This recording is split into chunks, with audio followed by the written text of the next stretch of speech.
gives me a great deal of pleasure tonight to introduce our guest speaker. Helen Monroe is a nationally recognized leader in philanthropy, endowment building, and development of nonprofit organizations.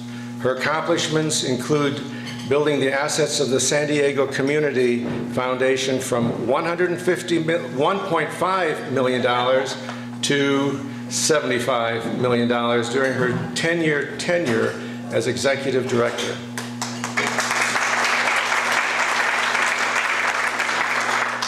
In addition, she raised another $75 million in planned gifts.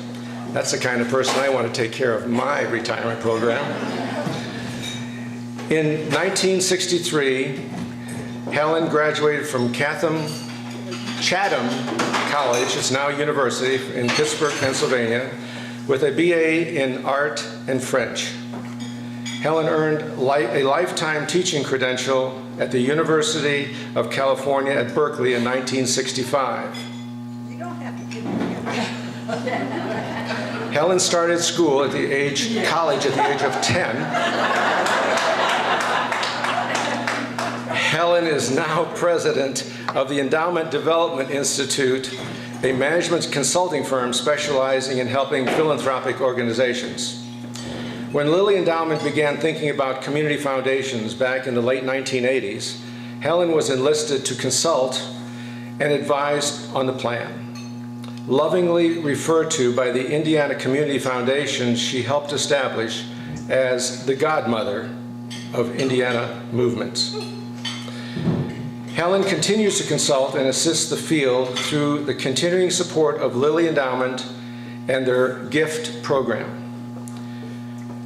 Despite being a San Diego Chargers fan, it gives me a great deal of pleasure, Helen, to introduce you to Cass County, and please give Helen a warm Cass County welcome.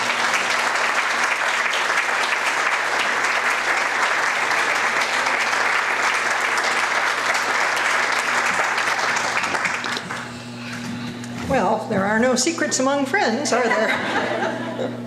I'm not sure who wrote that, but thank you for everything but the dates.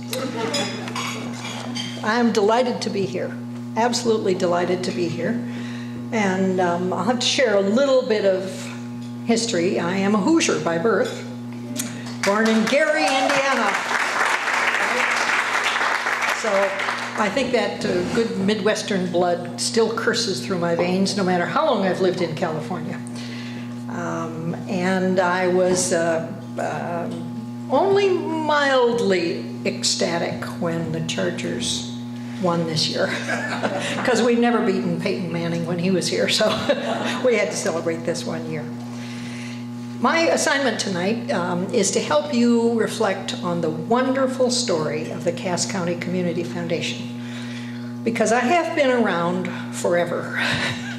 And I'll accept being the godmother of the foundations, because usually what they call me is the grandmother, or now, because some of the kids that are running these foundations are having babies, I'm probably the great-grandmother, and I love it. I am the old maid who lived in the shoe. I'm not an old maid, but I have no children, so I'm happy to adopt the 90-plus community foundations that are prospering in Indiana. So I will tell you the story that fills in some of the details of the wonderful timeline that Deanna has created and is hanging on the wall. It's an exciting story. It's a story that's absolutely unique in the world of philanthropy. And I do mean world, because while we have community foundations all over the world, we don't have them anywhere in the world that are like the ones here in Indiana. And I say that because it is you folks who have done the marvelous job that has created this state's legacy forever in the history of organized philanthropy, and even disorganized philanthropy. In 1989, there was a meeting among friends at the endowment. I was honored and more than slightly flabbergasted to be invited, because I was running the San Diego Community Foundation, where I'd been for almost 10 years. And we were doing pretty well. We were growing. It's a big city. It should have been growing well. And I had been asked at one time to come to Indiana to consult with a couple of the smaller community foundations were there on how you grow. So I was happy to do that, having roots in Indiana.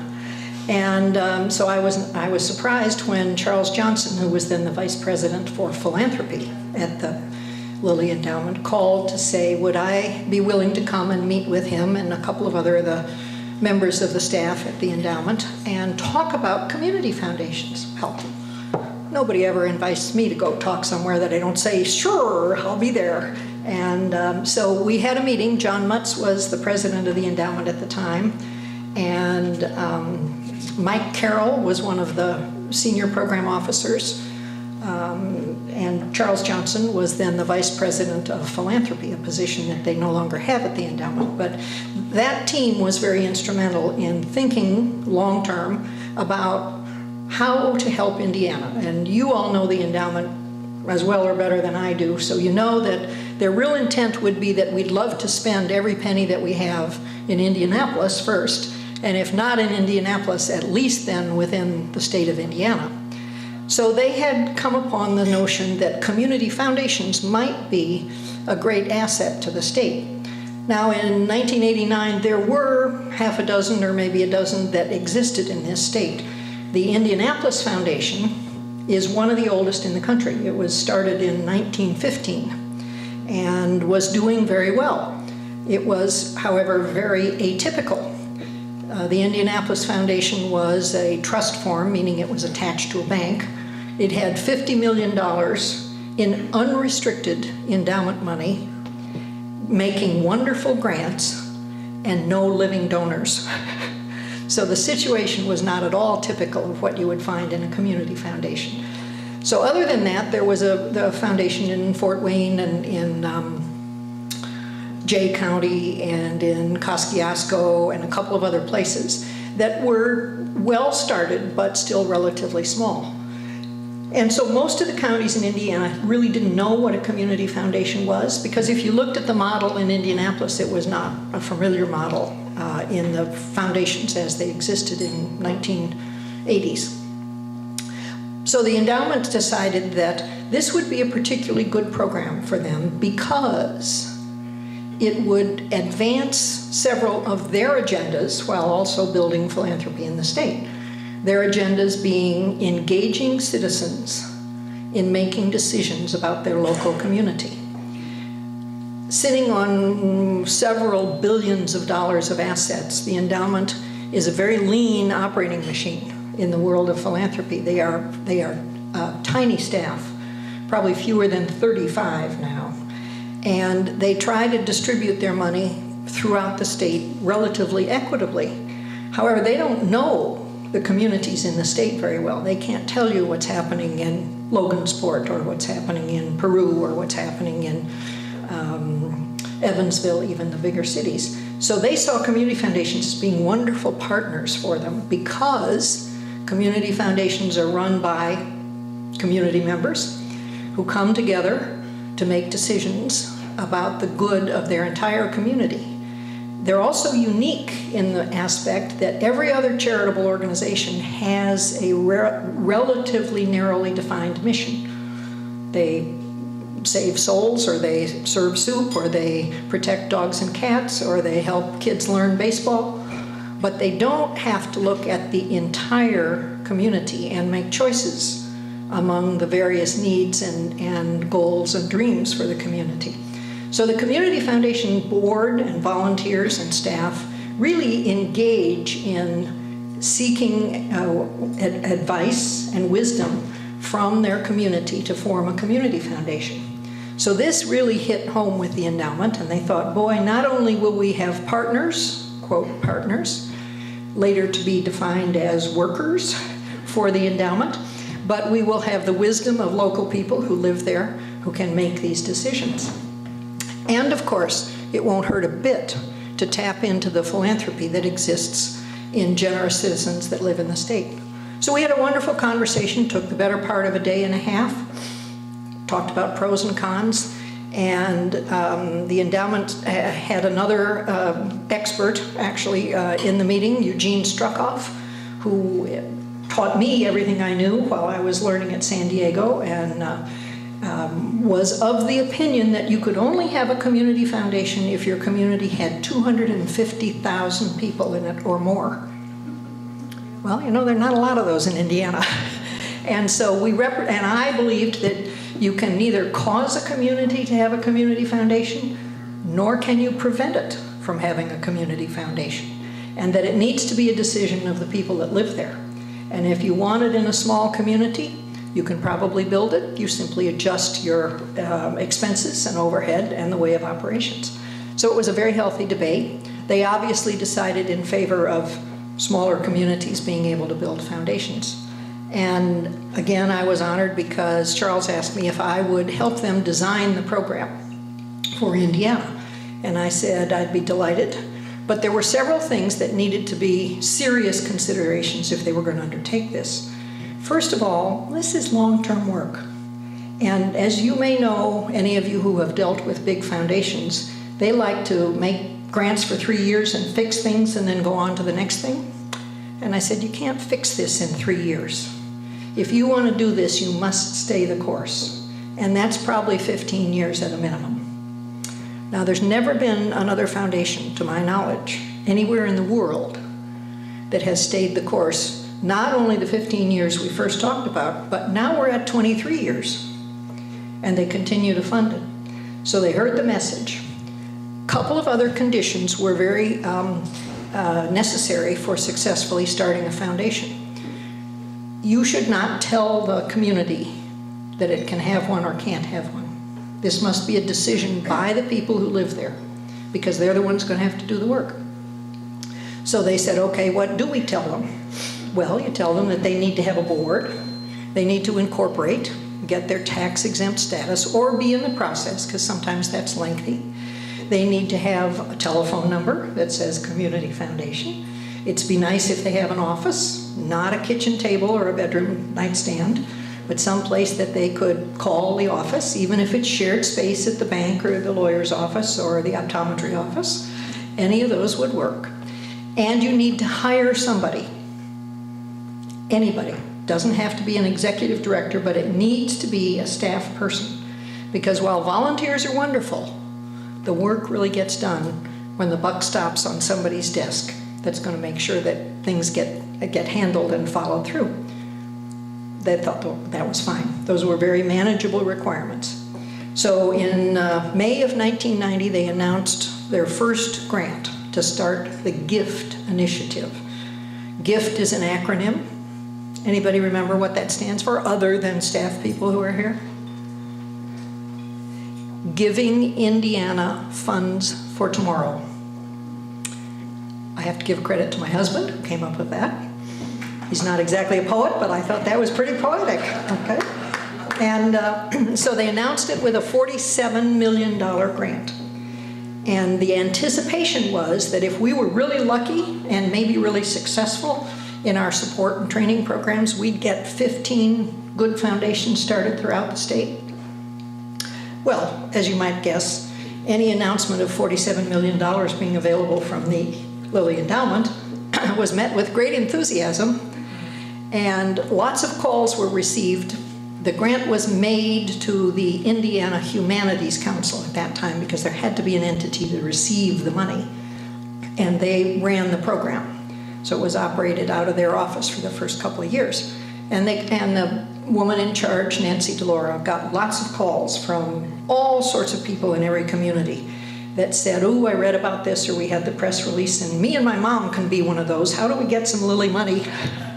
And so we very patiently put together a nice volunteer group, because I still live in California, and local people volunteered to go out and answer questions and meet in church basements and kitchen tables and say, all right, here are the requirements, here's how you get started. If you're interested, once you get these things done, come back to us and we'll tell you what the next step was. So from the very beginning, it was up to a local community to move forward. Most of them did, not all of them. So some communities never mustered the manpower or person power to go through the process and started later. But that was what was called phase 1 of the GIFT initiative. Now, I won't go through all the details, but there have been 5 phases. And what Lily has provided throughout those phases has been a combination of support for all of the core functions of a community foundation. Obviously, they needed some money to run the business. And so Lily provided up to 1/3 of the operating budget for your local community foundation. In other words, you would have to raise 2/3 in your community, and they would give you 1/3. They provided a variety of match money for endowment building, because the purpose of a community foundation is to build endowments. And the details of those matches varied, but in general were $1 from Lily for every $1 that you raised locally.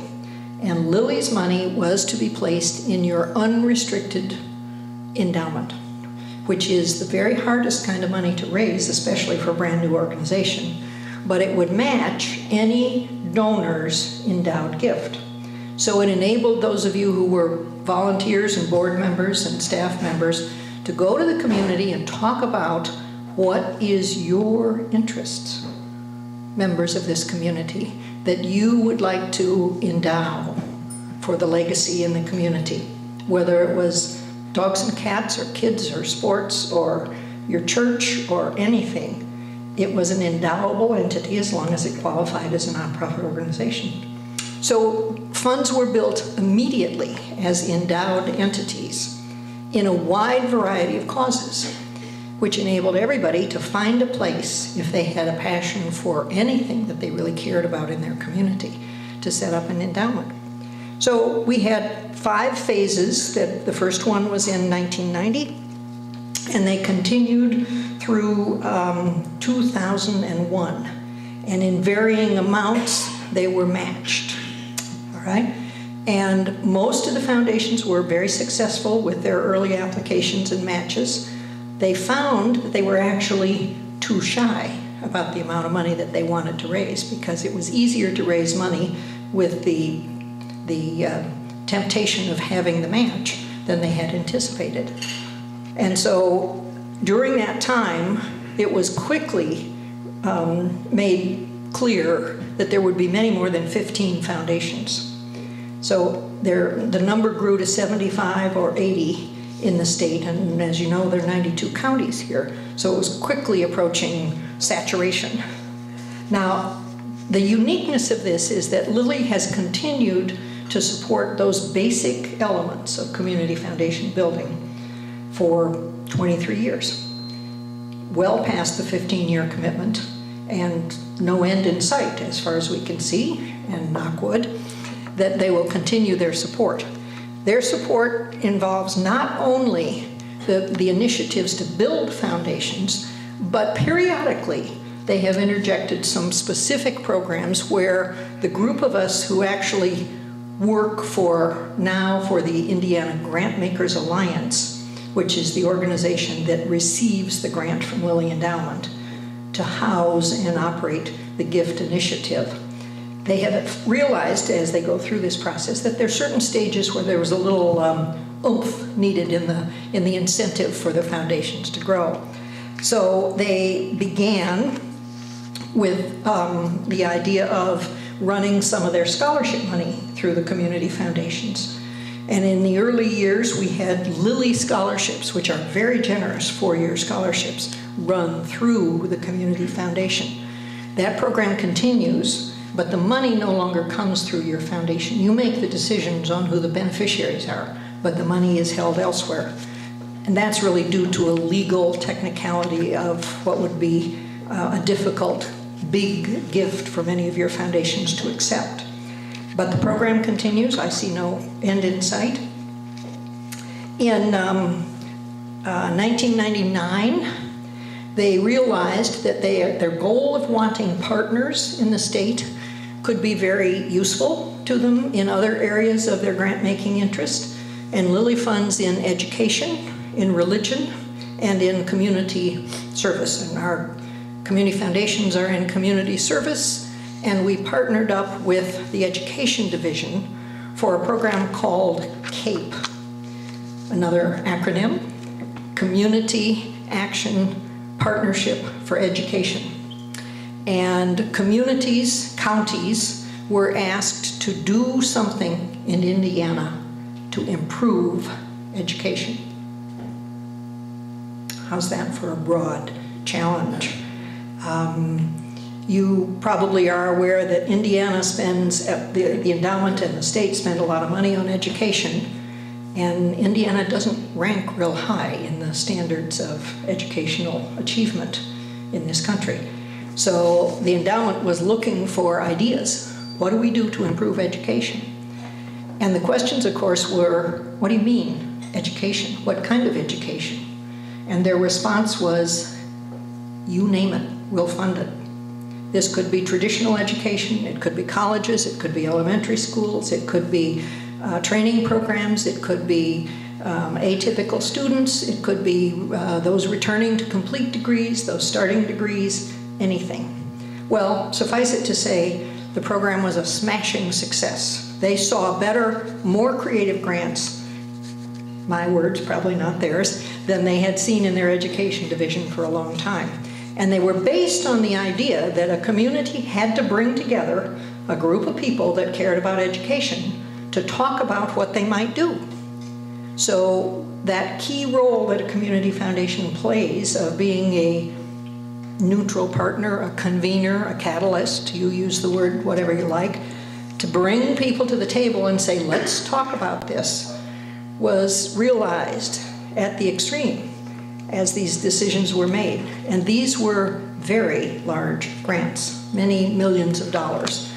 Some communities built buildings, some communities funded learning centers, some communities funded existing schools. There was a wide range of responses, and they did this 4 times in all because they were so excited with the proposals.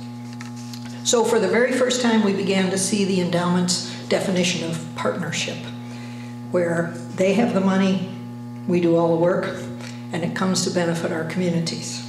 So that seems to be working and continuing pretty well.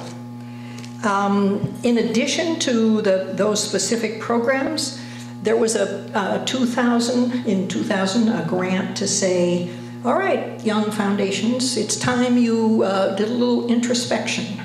And it was called Taking Stock. Some of you were probably on the board or involved in 2000 and remember the Taking Stock initiative.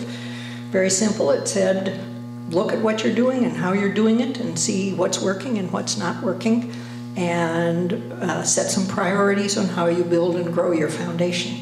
This helped with training and development and engagement by board members in thinking about those things. In addition to taking stock, we've had a series of special projects that were not exactly competitive in the sense that most of everything else that the endowment has done, but in their area of economic development, they have identified 3 communities that they invited to submit a proposal for a variety of projects. Fort Wayne, Kosciuszko, and Columbus. Columbus meaning a 9-county region for some economic development that were called special community projects. They have not done a lot of those. I think they're feeling their way along to see how that goes. It has been a challenge for the community foundations because there are again substantial grants, between $10 and $20 million each for multi-year programs. So as foundations mature, and those 3 happen to be older, more mature foundations in existence prior to the GIFT initiative, we can begin to assume perhaps that there will be more of that kind of activity.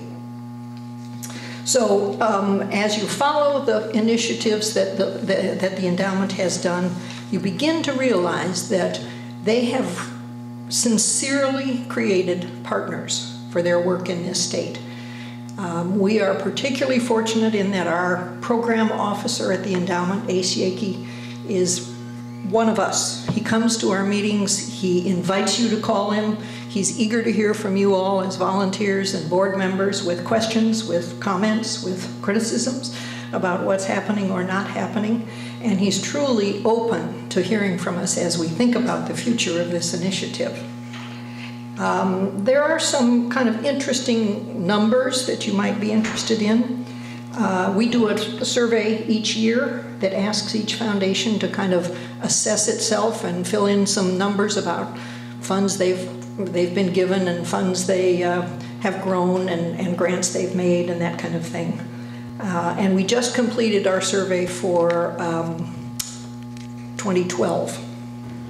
And the number of assets now in Indiana community foundations, excluding the Central Indiana Community Foundation, which is what used to be the Indianapolis Foundation, is just under $2.2 billion.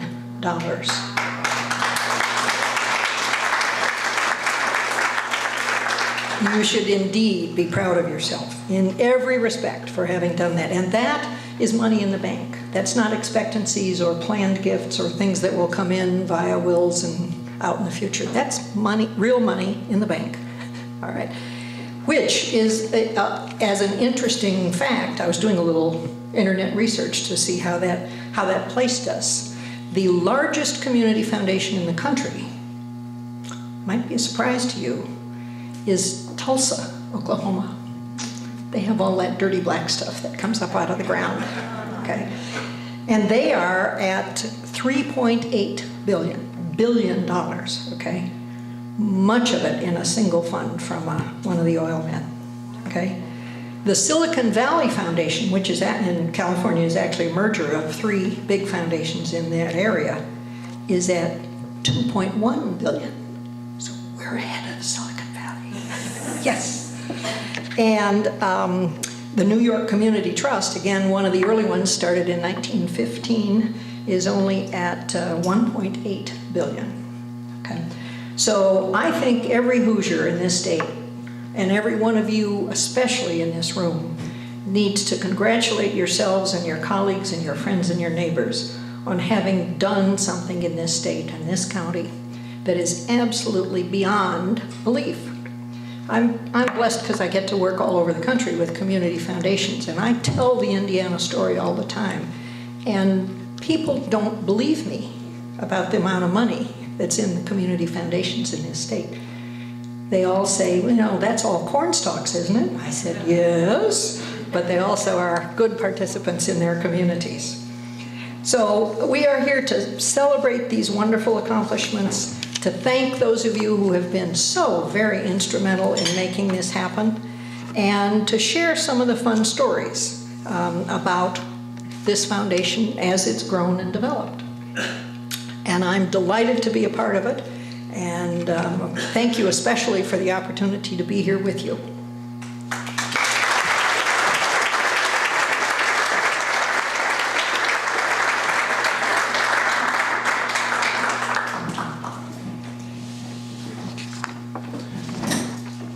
Helen, you might be a San Diego fan, but I think you took some of my notes.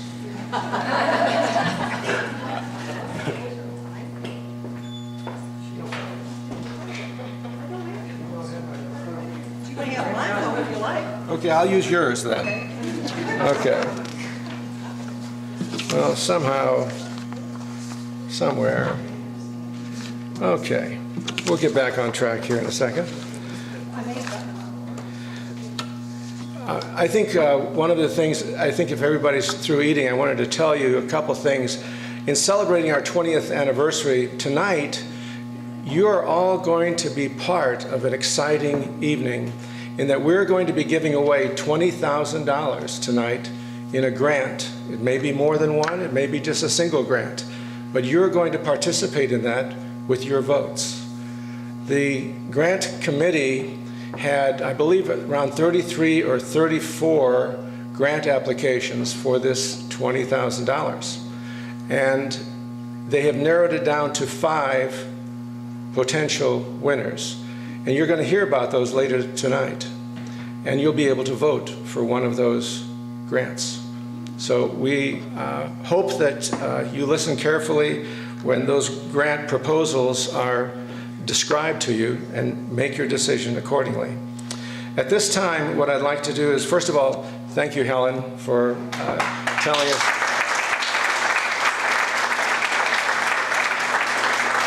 Thank you so much for sharing all your thoughts with us, and we learned a lot more about our community foundation and the state of Indiana, which certainly we can be very proud. What we're number 2? See, we're going back to that. Which is better? 1 or 2? You'll all get it. 2 is the right answer right now. At this time, what I'd like to do is invite Paul Krager, one of the original members of the Community Foundation board, to talk about the first 5 years of the board. And also, Paul, if you would, if there's any members here of that board during those first 5 years, you can invite them up to speak as well. Paul?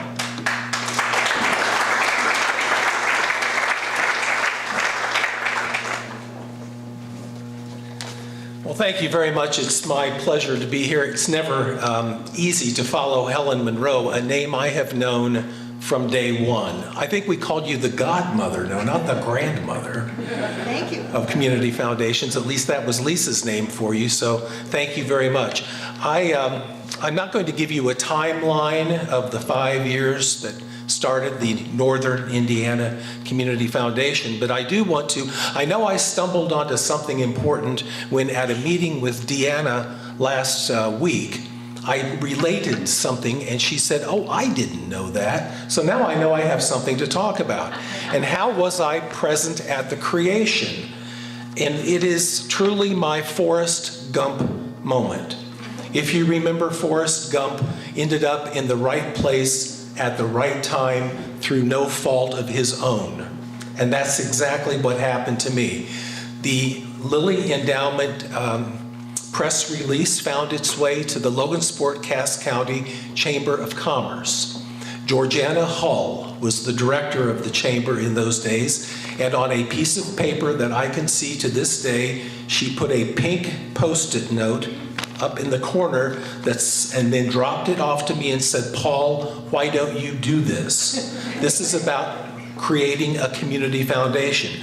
Well, I was coming off 10 years of the Iron Horse Festival, and that was its own tumultuous kind of thing. And really, I knew nothing about community foundations, but I knew Dick Cassidy did, because he had been involved with the Cleveland Community Foundation. So I went down to see Dick, and those of you who know Dick, he had an eclectic intellect. And I went down to talk to him about this, and we talked about Japanese haiku poetry for about 10 minutes before we ever got around to talking about the Community Foundation. But he decided to do it, and he took it on. And he said, "Paul, I will take this on if you will be on the board." That is my Forrest Gump moment.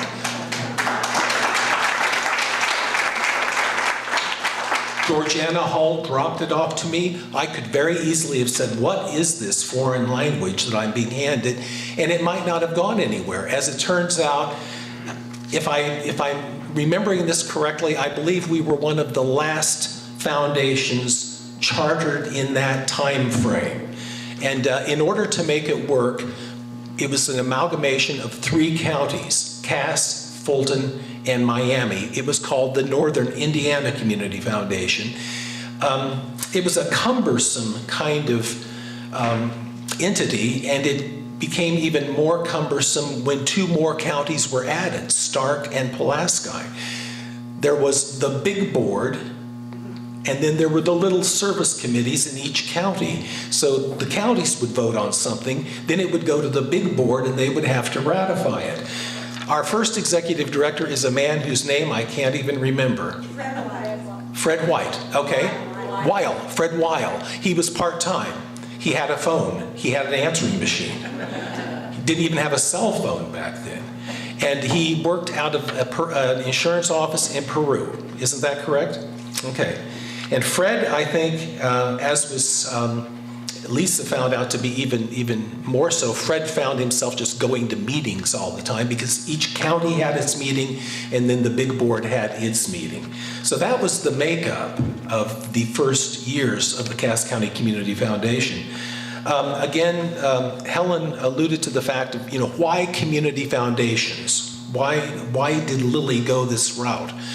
The reason was that In Indianapolis, they were not aware of all of the funding requests and the worthiness of the projects that were coming forward for funding. And they thought that the local communities would have a better handle, and of course they do. What a wonderful gift we have in Indiana with Lilly Endowment. Look at what they have done for us in Cass County, in all the counties, and throughout the entire state. We are truly fortunate that they allowed philanthropy to come to a local level.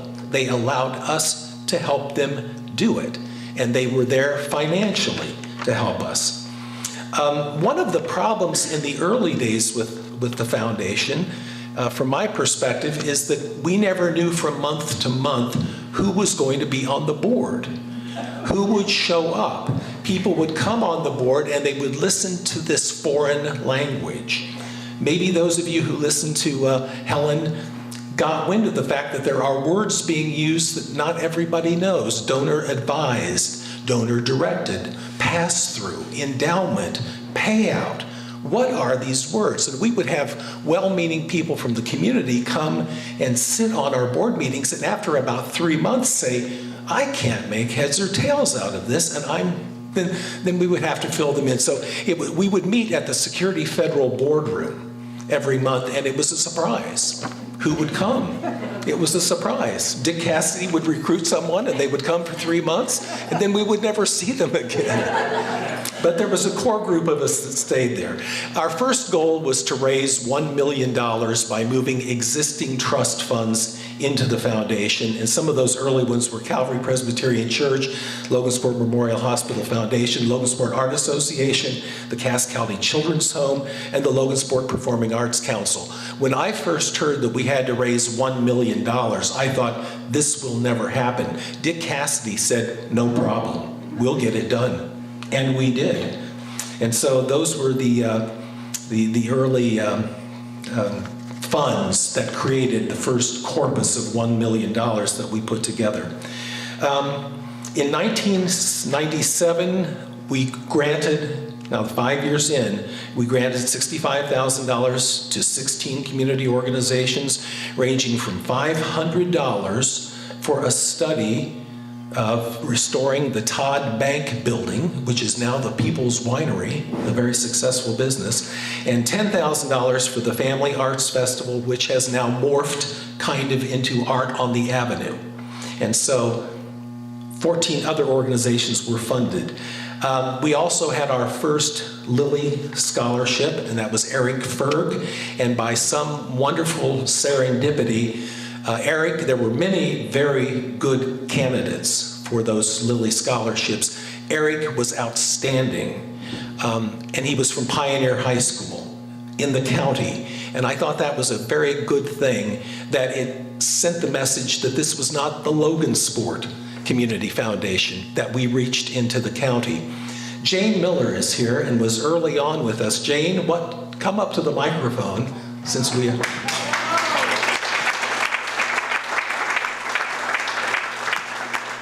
One day in one year, Jane handed me the keys to the mailbox and said, "You're president." And you and I, well, no, wait. You and I went out to the Fergs and told them, do you remember that? I do. And told them the good news, and yes. So. We ought to tell the story about Eric Ferg, too. If we can relate to Forrest Gump, we can talk about Ferris Bueller's Day Off. If everyone remember that? You play hooky for a day and go out and do fun things. Eric Ferg was a brilliant student. He's now a lawyer in San Francisco, married with a new baby. Absolutely brilliant. Dick Cassidy's question for him was, what would you do with a Ferris Bueller's Day Off? You know, Lilly scholars were thinking, well, I would go to the Library of Congress, or I would read books. Eric said, I would go to an Indian reservation in Wisconsin and gamble, because I can. And we thought anyone with the courage enough to answer that question in that way deserved it. And he certainly made us proud. He did.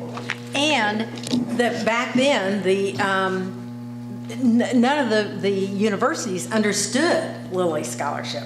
So I felt like I was his agent. because he really wanted to go to Butler. But Earlham would call and say, but this is not for housing. And I'd say, well, no, it's not for housing, this is for... So as it ended up, he really went to Butler, got his housing, got the Lilly Scholarship, and got his 4 years. So those first years of scholarships, the university, it was a learning experience for the universities as well. But Also, Dick Cassidy and the banks. Why didn't you mention oh yeah, and truly this was a community effort in that this was existing funds that could be matched. So all the banks had to give up money. And they did. Brian Chapman at Salem and Pat McNarney, whatever the name of that bank was at that time. And of course, Dick Cassidy at Security Federal, which was not Security Federal then either. So it was really a community effort because they gave up their scholarship funds so that we could be matched and get started. So, And because of Dick's effort, all of the banks were on board from day one, and the United Way was not regarding this as a threat. And Dick laid a lot of groundwork, so I'm glad Carolyn is here tonight because Dick deserves a round of applause.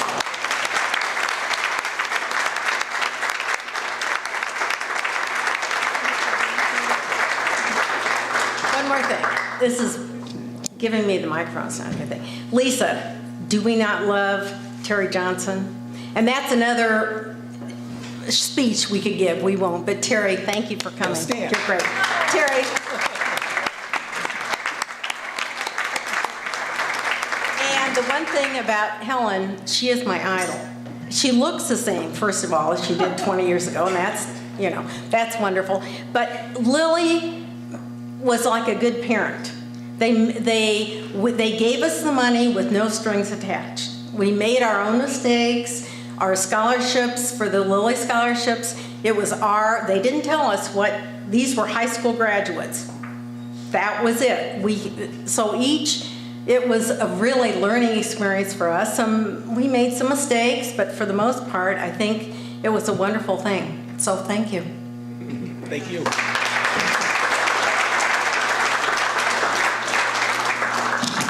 Thank you, Paul, and thank you, Jane. And Eric and I have something in common.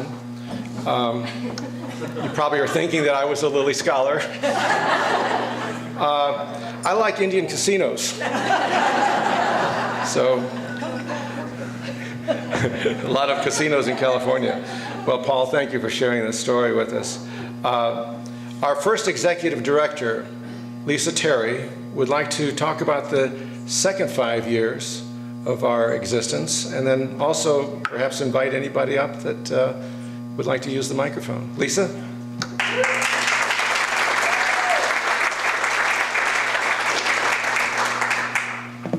Good evening. Thank you so much for coming out, and Mayor Franklin, it's so nice to see you. I just think it's amazing that there's been so much talk this last week about 20 years with the foundation, but basically 50 years perhaps that JFK was shot down in Dallas. And so I would begin this evening and be very remiss if I didn't help you all remember 50 years ago today when President John F. Kennedy was tragically assassinated in Dallas. Each and every one of us, except these young puppies back at the back table there, know exactly where you were that day and who you were with and what song was playing on the radio or what classroom we were with. And that woman, that much older woman at the table sitting next to me, Deb Rivard, happened to be sitting right next to me in the 5th grade at Anna Hinkle's class at Franklin. And I think that as you think about legacy and what legacy means and what legacy does and what legacy inspires, is that if it inspires over 50 years of friendship or 50 years of remembering a wonderful leader that may have not come to fruition in its time, what does 20 years today mean in correlation with JFK? Keith Boxall, you know where you were 50 years ago today. Where were you? Playground, Andy Webster, 3rd grade. Was it raining? Yes, it was. Were they popping popcorn with the PTA mothers like they normally did? Too busy chasing girls. Well, anyway, 50 years ago today, JFK had remarked that effort and courage were not enough. And I think that this applied to our newly formed organization 20 years ago. I'm sure Debbie and Keith and others of you can probably think that when we learned of JFK's vision to have a man on the moon in 1969, did we really truly ever think that that would come to fruition? But it did. So 20 years ago, Paul, Mariana, Jane Miller, Barb Herman, and others of you who are here from those early days, did you ever think that in 20 years that the Community Foundation would hold over $16 million in assets and 163 funds? That's amazing. That's amazing. So I would like to think that just like 50 years of JFK, the folks that we are honoring this evening here locally tonight have left an amazing and profound legacy for our entire community. I was fortunate enough to have been a part of the Foundation's 10-year celebration. I'm thrilled to be part of the celebration this evening. But I will not bore you with the dates, and Paul knows that when we were sitting there trying to come up with dates, we were all whatever.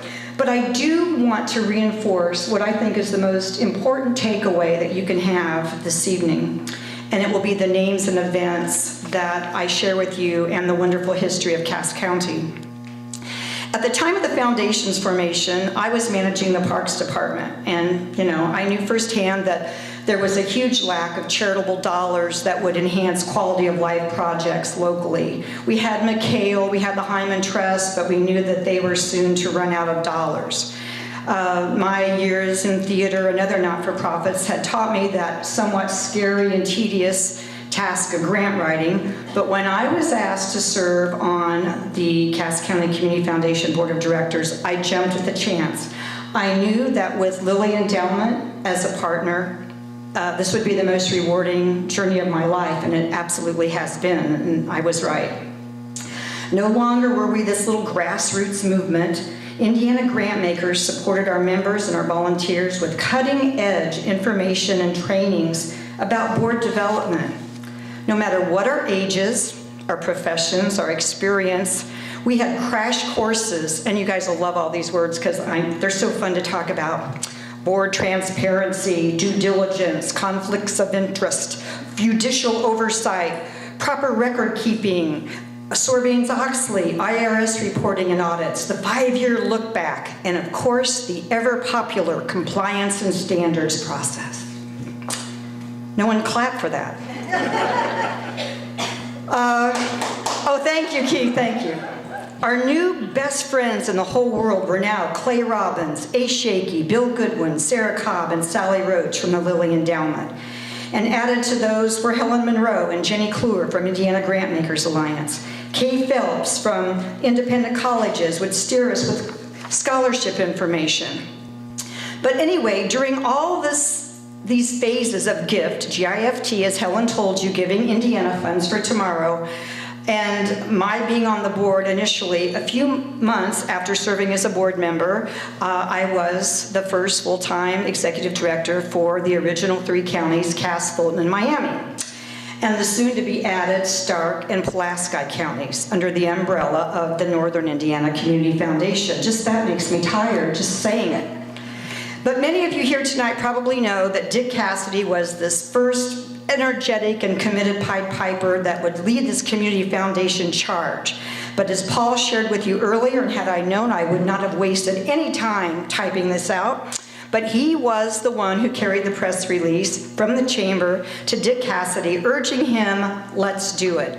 And with a 5-county smorgasbord of over 70 board members, hundreds of volunteers, committees that selected grants and scholarship recipients, it seemed that I, as executive director, did nothing but travel to 7 a.m. lunch, noon, evening meetings, and even though we were building community and trying to engage in community outreach, sometimes we were very misunderstood. Sometimes we were not trusted even to carry out our mission. But as Paul said, it took 20 years, and yes, you did it. The Gift Initiative will always be the vision of Helen Monroe and the Lilly Endowment, but the footwork, the passion, the volunteering, the fundraising, the event planning, the oversight were all done by you, all of you. And you are all here tonight, or someone that you know tonight, or someone that you knew left their footprint on our foundation's 20-year historic path. Let's recall those early funds that created and helped us remember community leaders and loved ones. There was Virginia Baker, Ted Ingmeyer, Al Dunn, Faye Riddleberger, Charles Kingery, Johnny Morocco, Tony Vesh, Leo Crow, the Dean sisters, Mary Chogus, Bernie and Frances Hall, Joe Pataxel, the Denham, Blank, Platt, and Miller families, Mike Anderson family, the Grusemeyers, the Pettits, the Beals, the Al Dunn families, the Mark Wolf family, the Brad Scott family, and many, many others of you here this evening. And organizations that were much needed to get Phase 1 out in the running of the Gift Initiative were the local library, Memorial Hospital, the Carousel, All Saints, the Logansport Art Association, the Performing Arts Council, the Fernball Crippled Children's Fund, and on and on. Startup and grassroots funds and events like the Firefighters Burnout Fund, the Millennium Fund when we brought Judy O'Bannon here to McHale Auditorium, Fairview Fathers First, the Little Turtle Waterway Maintenance Fund, Hometown Holidays at McHale, and the dream of bringing Peyton Manning to the Berry Bowl, which we did with the help of Pat McNarney, and thus the formation of the Back Home Again in Indiana Scholarship. All these donor-advised, designated field of interest funds truly inaugurated our success. And certainly, and especially today, we think of JFK on a national level, but let us celebrate those here tonight, locally, you all who rolled up your sleeves to make Cass County Community Foundation a reality, who celebrated the legacy of locals, the legacy of those who held breakfast, lunch, and happy hours to recruit board members and donors. Those early years when we had Flo Edson, Jane Miller, Mariana Swemenson, Tim Hurd, Paul Krager, Dick Cassidy, Pat Brandstatter, Ted Blank, Brian Chapman, Dick Scott, Phyllis Kingery, Bill Beal, Darrell Hoover, John Hellis, and George Poor.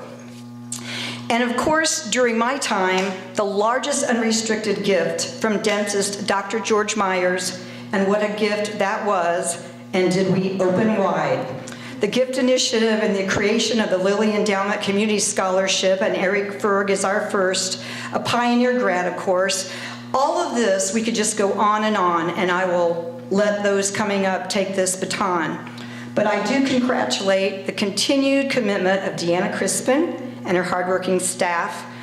The staff I had, Becky Harris, you're here this evening. Becky, where are you? Becky is now at Logan's Landing, and she worked very, very hard for the Community Foundation. Hundreds of donors, volunteers, and grant recipients. And if I dare, if you let me, allow me, like JFK, challenge each and every one of you tonight, ask not what your community foundation can do for you, but ask what you can do for your community foundation. Thank you.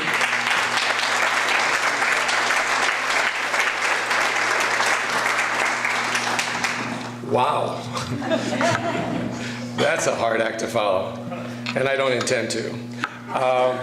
What I'd like to do now is invite Elizabeth Billman. Elizabeth, if you would come up here and share with our group some events that took place during your tenure as a board of director.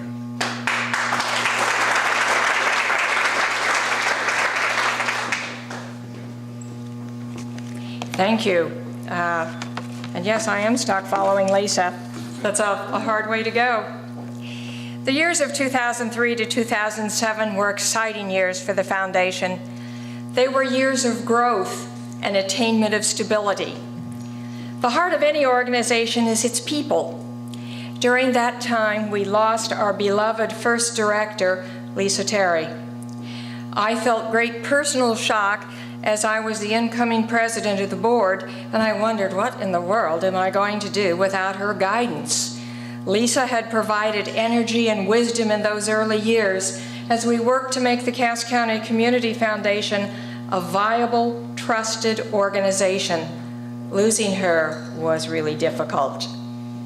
We must have had a special guardian angel as we embarked on a replacement quest. Following the receipt of many resumes and the performance of several interviews, we found Deanna Crispin. To use that old colloquial, I agree. To use that old colloquial expression about cream rising to the top, she rose above all the others. What a fortunate day it was for the foundation when Deanna was hired. Lisa had been exactly what we needed to get started. Deanna moved the foundation to the next level and continues to competently guide us to further growth and achievements. In our really early years, sustainability was a concern. We knew that Lily didn't plan to enable us forever. Sooner or later, we had to be prepared to stand on our own 2 feet. Brains and sharpened pencils were put to work. It was calculated that net assets of $10 million would be necessary to reach that goal of sustainability. Heads were shaken as that question was asked, how can it be done? And Barry, I'm looking at you smiling because I know you and I had that conversation. At Thanks for Giving in November of 2006, right here in this room, we were able to announce the attainment of that goal. It was a heady experience. A strategic resource development plan was created and initiated in an effort to increase foundation visibility out in the county. We knew we were to the point this was really important. Who can forget that Walton Labor Day Festival featuring a hog roast and live entertainment? Or how about out at Royal Center, we had the concert in the park with over 500 people enjoying local bands and food vendors. While not as visible or exciting to watch was the hiring of a new professional money manager. Remember, we've got that $10 million now. This we did in 2006. We found a manager that really understood our philosophy and our need to make regular payouts. With his help, we became even better stewards of our money, and our financial stability was even further enhanced. An ongoing project had been the approval of our policies and procedures by the Indiana Grantmakers Alliance. Now this is kind of like, once again, for you that don't live in this world, this is like getting the Good Housekeeping seal of approval. Former board members Jane Miller and Mariana Swenemson worked for hours and then days to create the ring binder that was ultimately submitted, and we did earn that accreditation. Each individual year of this lustrum, and you have to remember I was an educator before I did other things, words are kind of, neat. I had looked it up to find out, is there a special term for a 5-year period? 10 years is a decade. Okay, yes there is. A 5-year period is a lustrum, so I'm throwing that out to you tonight. Each year had many unique and distinctive characteristics. Listing them all would keep us here far too late, but I do want to mention a few. 2003, Barry McLean was board president, and I am saying president because at that time that was the term we used, so I'm being historically accurate. The first Back Home Again in Indiana scholarship was awarded, and scholarship funds were started at both Lewis Cass and Pioneer, funds that have been really successful. 2004, Richard Rusk was president. He really stressed his goal of making the foundation the philanthropic organization for Cass County, and the group Friends of the Foundation was organized. 2005, I was hanging in there as president, and we had that gala Hollywood Nights in conjunction with the Cass County Arts Council. SRD was begun, and that compliance manual was submitted. 2006, I was still president, and we had the fun of the first Battle of the Schools out at the 4-H fair. And we began a separate scholarship reception for Lilly finalists and recipients, and that was started along with the creation of a special Lilly lapel pin. 2007, Randy Head became president. He oversaw the move to a new office in the Ridlin building. SRD activities continued. He'd been very heavily involved with that. One of the more outstanding things about Randy is he had a lot of goals and dreams for the foundation that were started. The foundation finished 2007 positioned to ensure continued growth. We were living up to our motto, for good, forever. Thank you.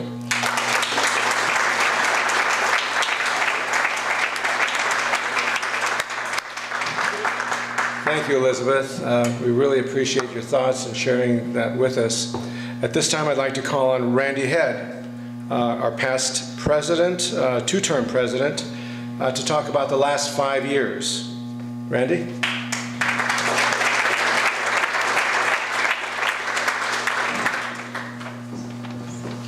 Well, thank you, Herb, and thank you all. I think as Lisa said, we're all here tonight because of all of you. Your support, your work, your volunteering for 20 years is the reason all of us can gather tonight and celebrate this incredible organization. Well, the years 2008 through 2012 were very turbulent times for the nation's economy, for the state's economy, and for many community foundations around the entire state of Indiana. At the height of the recession, things got so bad, many community foundations near here couldn't make a payout. They had to just try to keep the money that they had and invest it and hope that the losses wouldn't be too bad. But they couldn't issue grants. They couldn't use those funds for their intended purposes, simply because the economy was so bad. Well, all of us on the board at that time knew that we had inherited from prior boards and prior leaders an incredible, desire or incredible demand for good financial stewardship. And using sound financial advice, it's an honor for me to be able to stand here and say we never missed a payout, not one.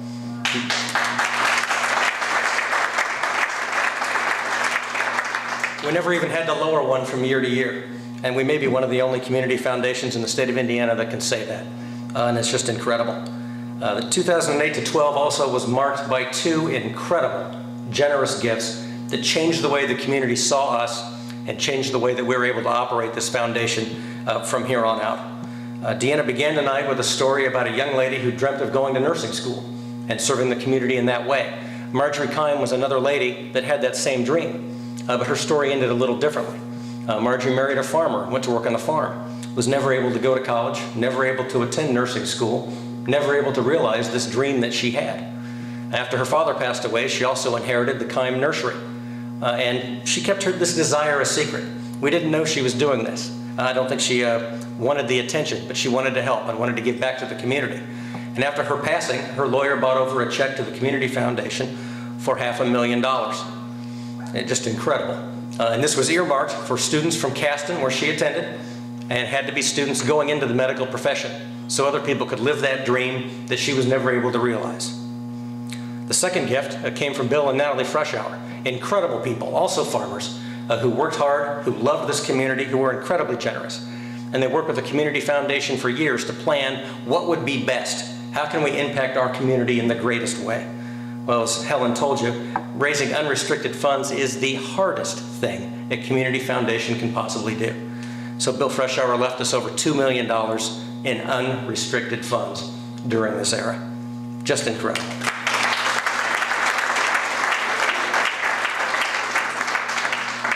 This gift allowed us to be a lot more flexible. Instead of just giving money away once a year at our grant cycle and another time for our scholarships, we were able to be proactive and reach out to the community with the interest generated by this incredible gift. Examples of that include giving money to the Historical Society, to Emmaus Mission at the height of the recession when they desperately needed it, and to another food bank that had also fallen on hard times. And it was Bill Freshour's gift that enabled us to get to that level where we could think that way. Another incredible thing that we did was offer $100,000 in matching money to new family legacy funds, so that if you and your family got together and came to us, we would match your gift and put it in your account under the name of your family, for good and forever. And using this strategy, we were able to create 13 new funds that are still going strong with the Community Foundation. And we thank all of you who are participating in those. During this time, we were also able to meet a longstanding community need and purchase a stage that will be used for decades to come throughout Cass County.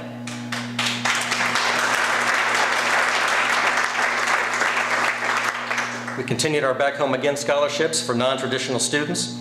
We still collected money at the county fair for high school marching bands. We had football food drives where we went to the different high schools at football games and collected food, again for the food banks and for Emmaus Mission. We created our new logo, and we also began, Deanna's idea, the GLOVE program, growing local opportunities for volunteer experiences. Because the economy was so bad, we found that many not-for-profits could no longer hire college kids for summer help. So we created a fund and said that if you do volunteer service for a set number of hours for a local nonprofit, you get a scholarship of $1,000. We were all very proud to be a part of that and to start that program and to see how much need in the community there was. I think we were just as proud last year when we ended it, because the local nonprofits could then hire the college help that they needed instead of depending on the Community Foundation to provide those scholarships. Perhaps last but not least, we started the tradition of giving away grants at the Thanks for Giving event, where people could put in, they would send in their ballot, and we would draw it out of a huge box that sat right over here that was taller than Bill Faust, which, okay, it's not that tall, right? But I remember when we had Bill draw out at random who the winners were going to be. We're going to continue that tradition tonight, as Herb said, with a different twist. In recognition of all of you and all that you have done for the Community Foundation, we want your help just one more time, and we're inching ever closer to the time when all of us are going to get to choose who gets $20,000 tonight. It's been an honor to serve. It's an honor to be with all of you who served early on and made this incredible organization possible. We're going to pass on your legacy to the next generation, and I thank you very much.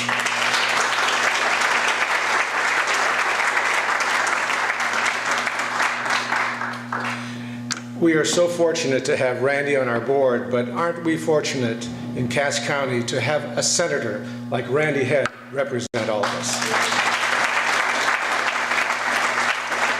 Thank you, Randy. Deanna, I want to call on you now, and I'd like for you to talk about perhaps a little bit about the original board and about announcing a program called Bridge Builders. Thank you, Herb. First of all, are there any other former board members who have a thought they'd like to share with us tonight about their service on the board? Would you at least stand so we can recognize you if you've served on the board of the Community Foundation?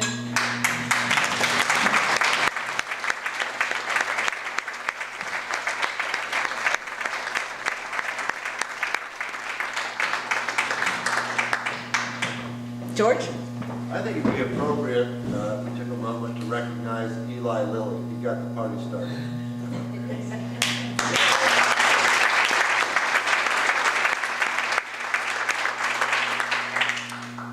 Thank you. Tonight we are, I would say each year, but we don't always do it each year. Several years ago, we established the Richard Cassidy Jr. Thanks for Giving Award to honor those individuals who have given back to the community and the foundation. And as I said, we haven't done it every year. We do have a couple of former recipients here. George was a recipient. Mr. Faust was a recipient. Am I missing anyone? Jane Miller. Jane Miller? Jane Miller. So thank you all.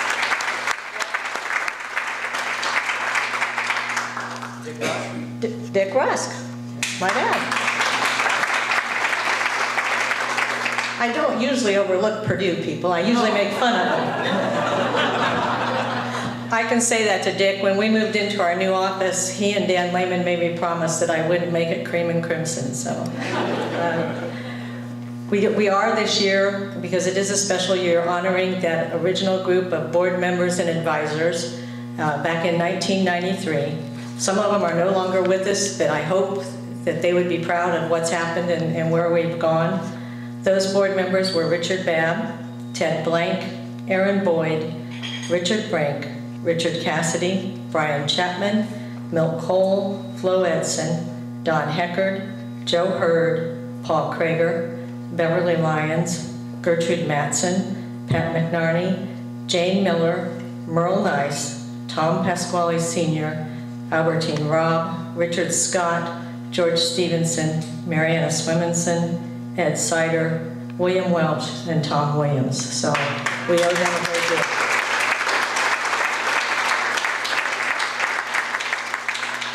And we've often talked this year about what a leap of courage it was for them to start with absolutely nothing and to build something like the foundation we now enjoy with over $16 million. You know, it's a lot easier to raise money when you have a track record. So my hat is off to them for taking that leap. This year, we also want to announce that we are initiating and starting a plan giving group for the Community Foundation. It's going to be called the Bridge Builders because we feel like if you're leaving a gift, that you are building that bridge for the next generation. And we'll be telling more about that in the future. We also, and I'm not sure where they are in the process, have commissioned some plaques for our office that will list all of our previous board members. We've done the research and we really think it's time to make that official and honor them. Right now I'd like to invite Adam Strasser up, who is the chair of our grants committee, and we're going to share a little bit about how we're going to give this money away, and then we'll let you vote. We'll take a break and have dessert and come back and tell you who's going to win.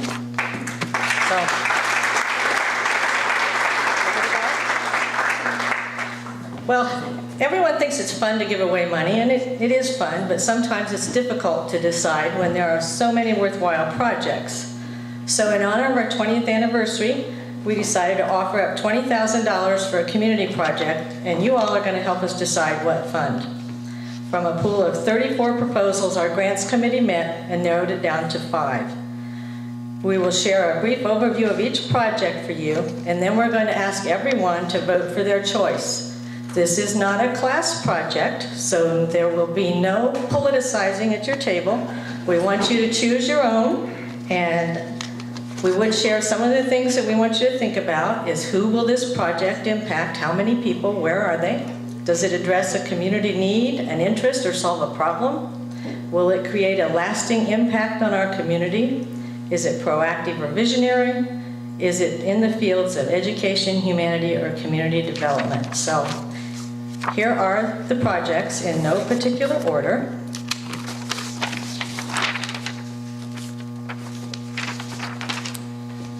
The first project is the Logansport High School Art Gallery Grant Proposal. The 2012 report from the National Endowment for the Arts showed that by nearly every indicator studied, a student from a low socioeconomic background with high arts educational experience significantly outperformed peers from a low arts, low socially economic background, closing and in some cases eliminating the gap that often appears between low SES students and their more advantaged peers. Two true gems within our program of studies are the LHS Art Department and the Commercial Arts at the Century Career Center. Our art programs are served by 4 full-time teachers. LHS offers courses in 2D art, including drawing, painting, and photography, and 3D art, which offers students the opportunity to work in ceramics, sculpture, and jewelry making. The Commercial Arts at the Century Career Center offers art and design, along with digital photography. Approximately 750 students, which is 60% of Logansport High School, are enrolled yearly in the offered classes at LHS and the Century Career Center. And I would also say students from Pioneer, Caston, and Lewis Cass also are able to take the classes at the Century Career Center each year. Annually, students win numerous awards at local art shows, and some receive state-level recognition. The Indiana State Academic Visual Arts Standards requires students to exhibit their works of art and experience local art exhibits. Currently, Logansport High School offers very limited space for student artwork to be professionally displayed. As the recipient of this grant, Logansport High School will partner with the Century Career Center building trades classes to do the construction work to convert an existing space within our building into a gallery space to display student work. This student-led hands-on project will be a valuable learning experience not only for the students participating in the creation of the gallery, but for the students in years to come. This space will allow LHS and the Century Career Center art students from Pioneer, Lewis Cass, and Caston to display their work and provide a space for our school.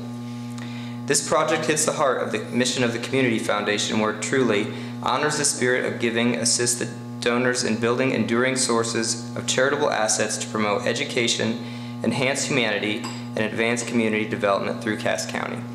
So that's the proposal from Logansport High School Art Gallery. This is the two that go together. Okay.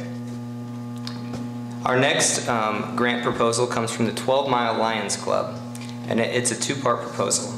The first part states the 12 Mile Lions Club owns and maintains Plank Hill Park in 12 Mile. Over the past few years, we've paved much of the gravel drive through the park. We currently have one section left to pave, and we're in need of monetary help to finish this project. The park is used by the Town and Country Baseball League, the 12 Mile Christmas Pageant, the 12 Mile Little 500 Lawnmower Race, and by many local families. The park has a picnic pavilion, lighted basketball court, 2 playgrounds, and is frequently used by the community. The second part of their proposal states the 2 playgrounds are currently in need of repairs. Those repairs include new swings, a new canopy, the removal of an old slide, and new benches. The playgrounds are used extensively during the summer months when the park is host to baseball games, the Little 500 Lawnmower Race, and family reunions.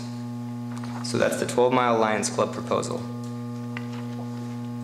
The next proposal is from Logan's Landing.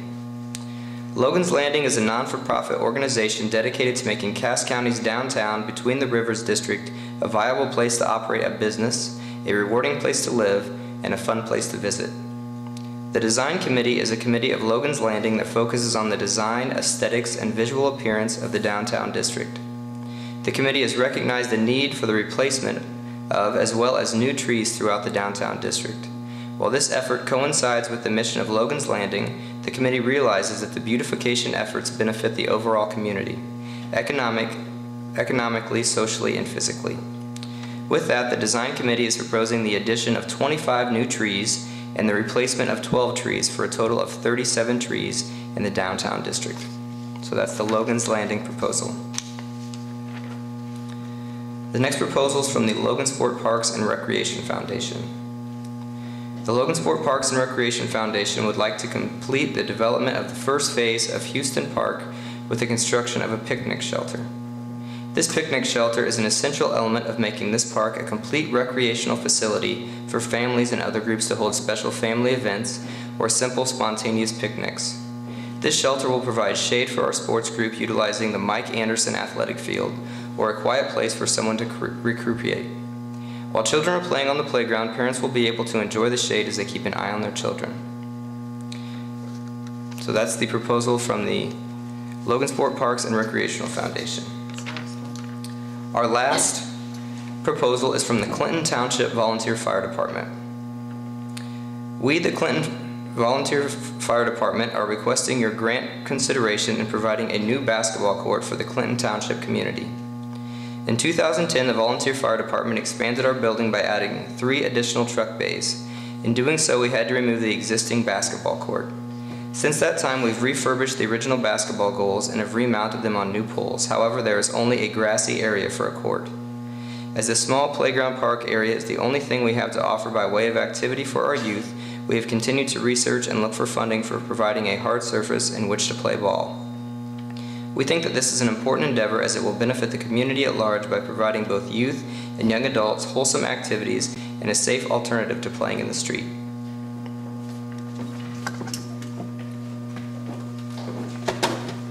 Okay, you've heard all of the proposals. Plank Hill Park, playground equipment and paving, Clinton Township Volunteer Fire Department, a new basketball court, Houston Park, a picnic shelter, 37 trees for downtown Logansport, or a new art space built by the buildings trade classes for the students in our county. Everyone will get 1 ballot to vote. We'll vote and we'll take a short break for dessert while they tally the votes, and we'll announce tonight. Well, before we give you the results of your voting, let me introduce to you our Honorable Mayor, Ted Franklin.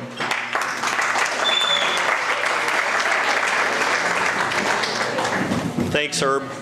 Yeah, the first time I was made aware of this event tonight was maybe about 3 or 4 weeks ago when I talked to Deanna, and she told me a little bit about it, and I said, listen, I'd be happy to write a proclamation and to declare this to be Cass County Community Foundation. in Logansport, or the Cass County Community Foundation Day in Logansport. And Deanna said, that would be great. We would like for you to show up tonight and read the proclamation. And my wife and I had plans to go down to see our daughter in Indianapolis, and I was starting to hedge a little bit on Deanna and making some reasons why I couldn't be here tonight. And she said, Ted, it's as simple as this, 1 or 2. And she said, you're number 1, and Rob Ford, the mayor of Toronto, is number 2. So I'm here tonight. Sorry to disappoint. But seriously, you know, I've listened to so many speakers here tonight, and you truly are doing remarkable things. And you talk about a legacy that you're creating. There's a legacy in so many other ways. But one of them that I wanted to address tonight was my lovely daughter, Savannah, who's not aware that I plan to do this, but she was actually an intern at the Community Foundation in 2008. And I'm so happy to say that she learned so much while she was there working with Deanna and the rest of the crew, that at the ripe old age of 21 or 22, she started her very own 501c3 and ran it for about 4 years while she was in Africa.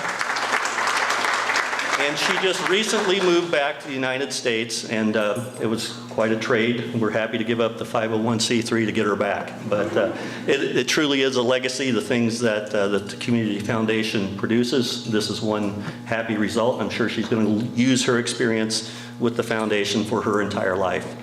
Let me get on to the business at hand. This is a proclamation by the Mayor's Office, whereas November 22nd, 2013 commemorates the 20th anniversary of the Cass County Community Foundation. And whereas Cass County Community Foundation has built positive relationships with donors, community leaders, and nonprofit organizations to promote education, enhance humanity, and advance community development throughout Cass County. And whereas on October 7th, 1993, the foundation started from a zero balance to over $16 million in assets in 163 different funds. And whereas the foundation has awarded $8 million in grants and scholarships during the past 20 years. And whereas it is fitting and proper to recognize the Cass County Community Foundation's 20 years of valued service and commitment to our city. Now therefore, I, Ted Franklin, Mayor of the City of Logansport, Indiana, do hereby proclaim November 22nd, 2013 to be Cass County Community Foundation Day in Logansport, Indiana, and ask our citizens to appreciate the opportunities provided and the dedication given by the Cass County Community Foundation. Thank you very much.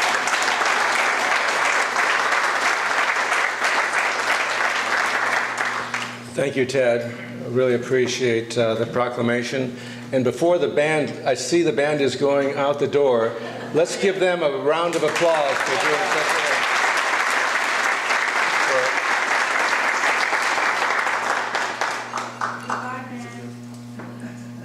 if they want to leave any business cards with us, I think some of the group here might enjoy listening to you again. Thank you so much. Appreciate it. At this time, I'm happy to announce the winner, and actually winners, of the grant proposal today. Remarkably, there was a tie. And true story, we had to have a quick board meeting over here to decide how to handle this situation, and we decided to fund both of these grants.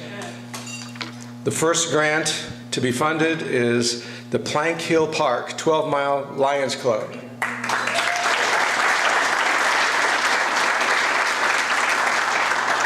And the winner of the second grant proposal is the Logansport High School Century Career Center for their student arts program.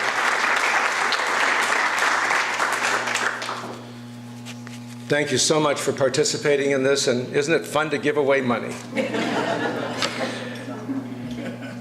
Well, in closing, what I'd like to share with you, 10 years ago, the foundation started with a little over $7.5 million. A year ago, the foundation assets were a little over $13 million, and today we exceed, as you've heard, over $16 million.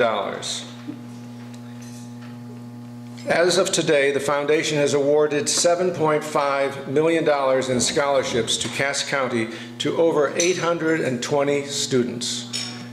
Please. Thank you.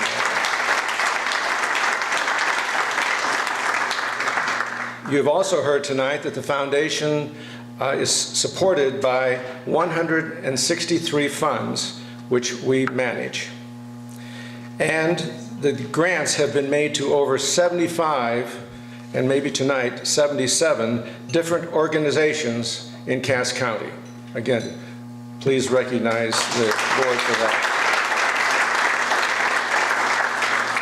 The Cass County Community Foundation, as you have heard tonight, is vital to the future of Cass County. And I personally want to thank all of you for being here tonight. Deanna had already asked some of the previous board members to stand and be recognized, and I certainly applaud all of you for laying a foundation for all of us working there today. The success of this foundation rests on you, the community, and everyone that you know that could support this organization. Please share with them what has transpired this evening. My goal for the 25th anniversary is to have $25 million in the bank.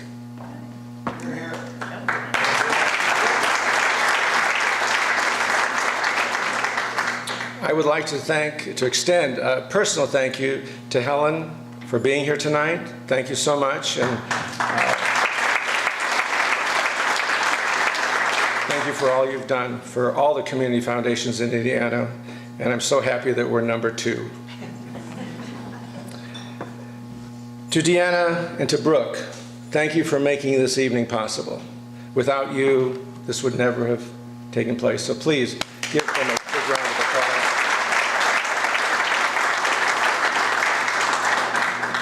I have a joke to share with you, but I'm going to do that after this is all over because my wife scratched out some of what I was going to say. So, on behalf of the Community Foundation and all of its members, past and present, I want to thank all of you for sharing this evening with us. Thank you.